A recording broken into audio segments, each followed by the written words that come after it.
Assalamualaikum warahmatullahi wabarakatuh.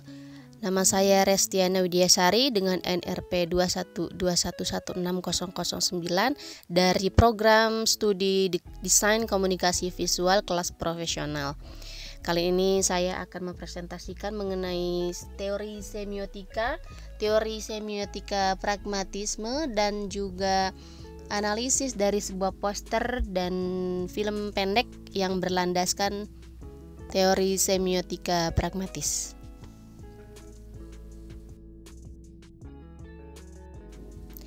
Semiotika adalah ilmu yang mempelajari sebuah tanda atau ilmu yang mempelajari tentang berbagai tanda. Salah satu tokoh yang terkenal yaitu Charles Sanders Peirce. Dia adalah seorang tokoh yang terkenal dengan teori sistem triadik atau teori trikotomi mengenai semiotika ini. Teori dia didasari oleh 3 aspek, yaitu representamen, objek, dan juga interpretan, di mana objek dibagi lagi yang dikategorikan lagi menjadi icon, indeks, dan juga sebuah simbol. Salah satu aliran semiotika yang berkembang berlandaskan teori Charles adalah teori semiotika aliran pragmatisme. Apa sih teori aliran pragmatisme itu? Teori semiotika aliran pragmatisme adalah aliran teori tentang penggunaan bahasa dalam konteks. Pragmatisme berfokus pada bagaimana penutur atau penulis menggunakan pengetahuan mereka untuk menyatakan suatu makna. Aliran pragmatisme ini dibangun atas kegunaan dan prinsip dapat diterapkan dan lebih mementingkan tindakan daripada sebuah ajaran. Pragmatisme diredukasikan kepada kemanfaatan. Ia tidak lebih dari tindakan sebagai lawan terhadap prinsip-prinsip abstrak. Aliran pragmatisme bisa diartikan sebagai suatu ajaran yang sangat praktis. Charles Sanders Peirce ini adalah pionir dari aliran pragmatisme yang pertama kali menggunakan kata pragmatis dalam maknanya yang lebih filosofis. Pragmatisme merujuk ke pemikiran-pemikiran yang eksperimental, empiran, dan bertujuan yang dibangun di atas sebuah keyakinan. Konsep pragmatisme sangat penting dipraktikkan dalam pendidikan dan memberikan penekanan pada belajar melalui tindakan atau learning by doing. Berikut adalah analisis poster yang telah saya analisis yang berlandaskan teori pragmatisme, semiotika pragmatisme. Di sini sudah ada poster dengan laki-laki yang sedang duduk dan di belakangnya ada seorang zombie. Nah, yang paling menonjol utama dan yang dengan mudah bisa diartikan oleh masyarakat umum adalah lambang AXA, di mana AXA itu adalah sebuah grup asuransi global atau finansial. Seperti itu, yang terletak di posisi ujung atas. Nah, dari hal tersebut secara eksplisit tidak jauh berbeda maknanya dari arti kata pelindungan yang merupakan visi dan misi dari perusahaan AXA itu sendiri. Perlindungan yang tersirat pada gambar tersebut tentu saja adalah perlindungan jiwa.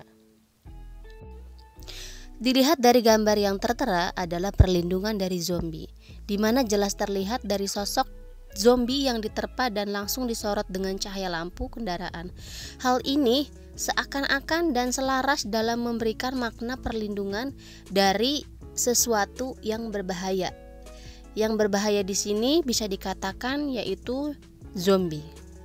Jika di zoom di area dada pada sosok pria yang sedang duduk itu ada sebuah ikon dari kartu tanda pengenal. Hal ini diperjelas pada ikon yang berada di bagian pojok kanan bawah, tertera dengan jelas mengenai identitas lengkap siapa sosok yang sedang duduk. Nah, dengan adanya ikon dari kartu tanda pengenal tersebut, kita bisa mendapatkan informasi dan mengartikannya bahwa sosok yang memegang senjata adalah seorang zombie hunter bernama Ryan Matthew. yang tergabung dalam Zombie Hunter Association, lengkap dengan gambar senjata yang dia gunakan dan semua aksesoris yang dipakainya. Begitupun dengan kendaraan yang berada di sampingnya, terdapat simbol dari Zombie Hunters Association yang berada di bagian samping belakang mobil tersebut. Ini merupakan kendaraan dari Ryan Matthew yang sedang duduk dan sedang bekerja untuk memburu zombie. Dia bekerja pada bulan Halloween, terlihat jelas di situ ada kata Halloween. Nah, kemudian sosok bertubuh kuyu dengan jalan terseok adalah zombinya yang menginterpretasikan sesuatu yang berbahaya.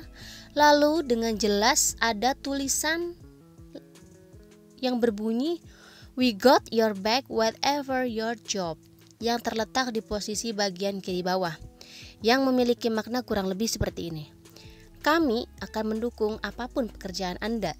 Nah, ini menunjukkan sebuah diksi atau statement yang menarik. Nah, jadi Ryan Matthew yang merupakan seorang zombie hunter dengan sosok di belakangnya adalah zombie yang sedang mendekat. Ryan sendiri sepertinya masih belum menyadari akan kedatangan zombie tersebut. Lalu ada lambang aksa dan tulisan berbunyi "We got your back whatever your job".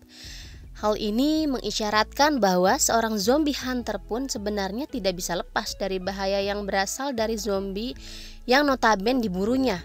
Jadi, aksa dalam hal ini sebagai sponsor menekankan pentingnya arti perlindungan eksternal yang bisa memproteksi apapun pekerjaannya, seberapapun bahayanya, dan seberapapun resikonya pekerjaanmu seperti si Ryan Matthew ini.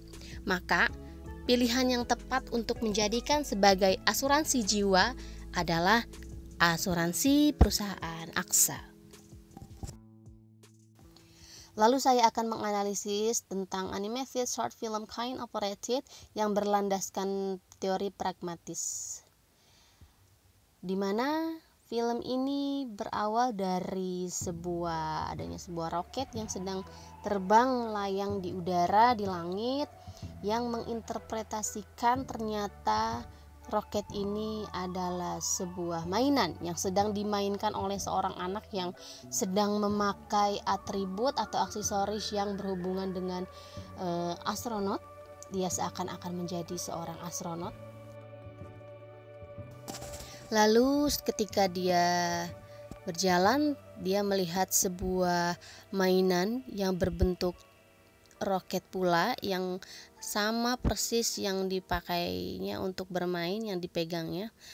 Lalu dia pun merasa antusias, merasa senang karena akan hal itu. Dia pun ingin mencoba menaiki, namun ada koin yang harus dia masukkan agar roket itu bisa beroperasi.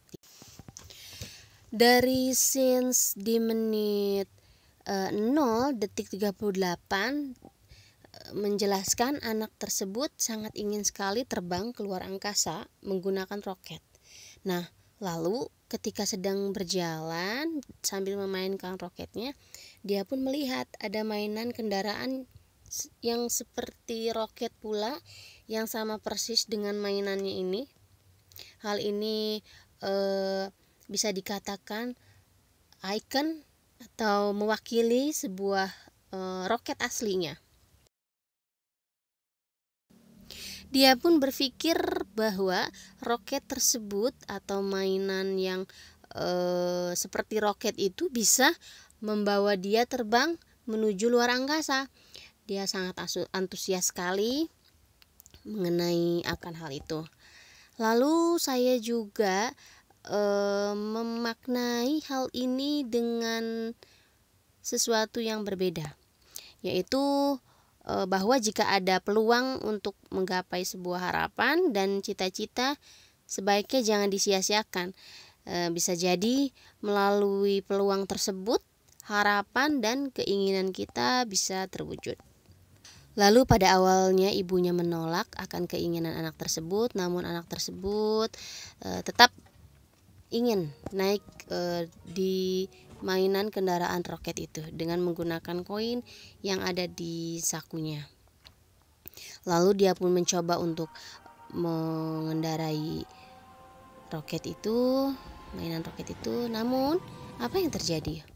Ternyata roket itu tidak sesuai dengan apa yang dipikirkannya, karena dia berpikir bahwa roket itu akan terbang menuju luar angkasa, namun ternyata tidak.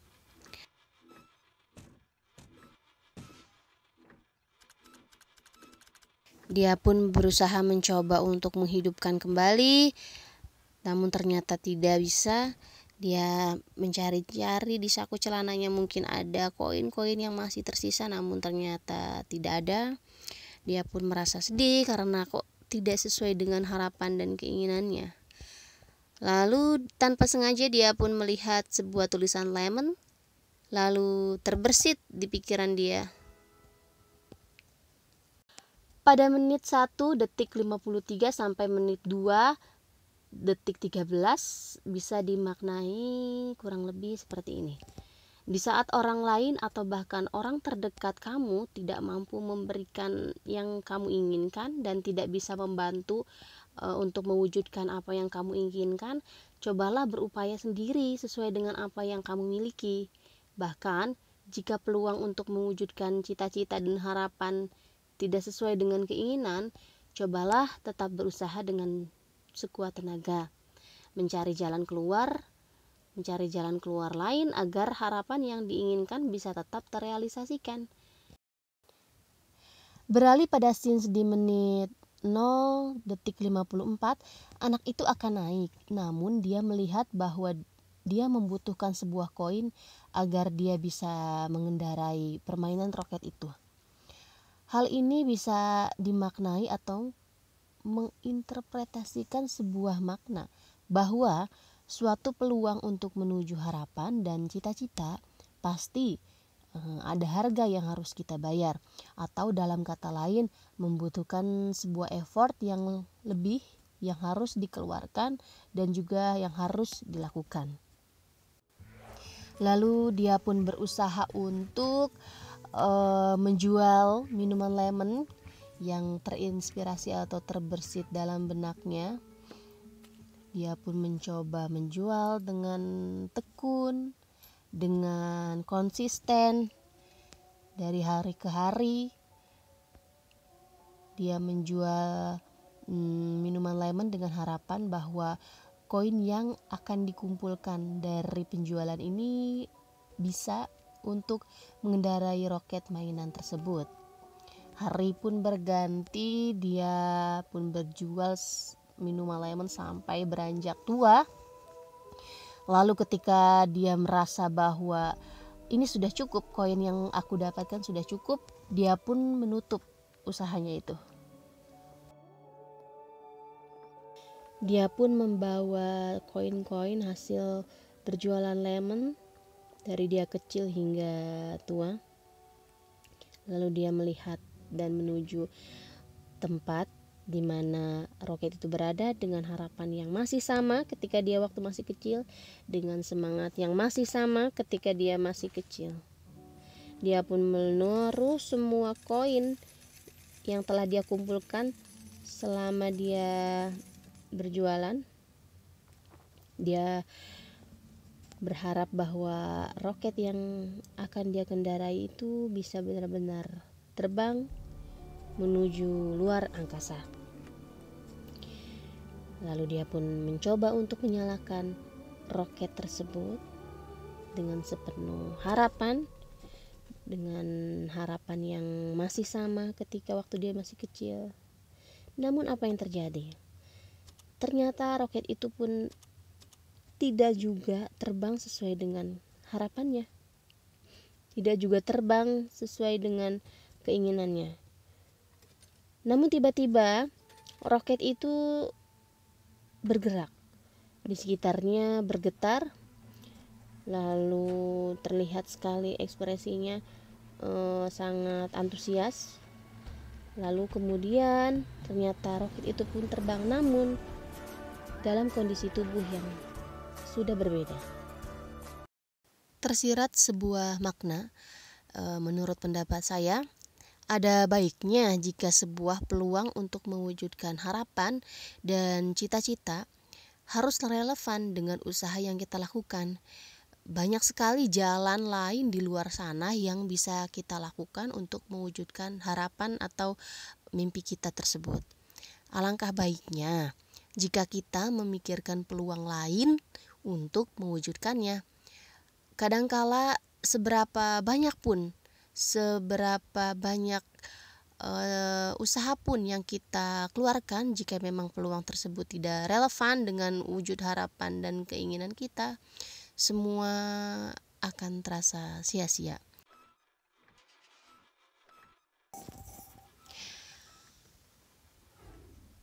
Namun, walaupun seperti itu, sebuah mimpi dan cita-cita yang diharapkan, yang diinginkan itu sangat layak dan patut untuk ditunggu dan patut untuk diperjuangkan dan juga perlu dipersiapkan dengan benar.